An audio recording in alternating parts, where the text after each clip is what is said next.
Tomás, tú eres otro gestor también de ser posible esta actividad, como decíamos en el primer paso, para que la gente empiece a entender de que aquí ocurren muchas cosas, que Campanar tiene vida, que Campanar tiene una proyección y que vamos a trabajar incansablemente para proyectar no solo en Valencia, vamos a proyectarlo de manera internacional. No tengo ningún temor en equivocarme porque vamos a hacerlo así, vamos a trabajar duro.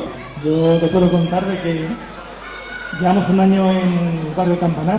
Anteriormente estuvo la sede de síndrome equifrágil en Ambusapes. Comentaros que estamos también dentro de la Federación Española del síndrome equifrágil, Mi Mujer es Vocal, y cualquier cosa que pasa aquí se traslada a la Federación, con lo cual tiene un ámbito mucho más importante de lo que imagináis, porque lo ve toda España, todas las comunidades, y luego pues eso, si se hace bien, mucho mejor para todos. Teresa está por allá, si nos levanta la mano Teresa, gran amiga, un beso grande Teresa, gracias por estar aquí, estás con tu niño.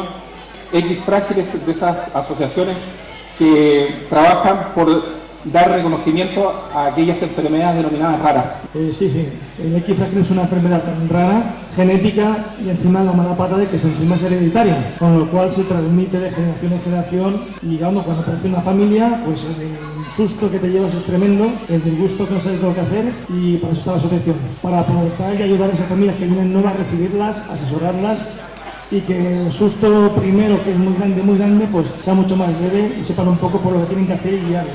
Y igualmente a los médicos, que nos está pasando que por ser tan rara, la desconocen, y vamos con gran sorpresa al médico y dice que eso que es, que le digamos nosotros lo que es el equifrágil.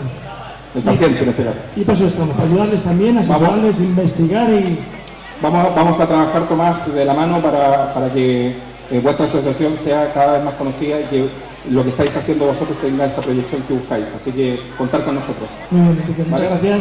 Muchas gracias a ti por estar esta mañana. A Campanar, a los portadores y a todos los vecinos. Vale, una gran Haremos el barrio más grande poco a poco.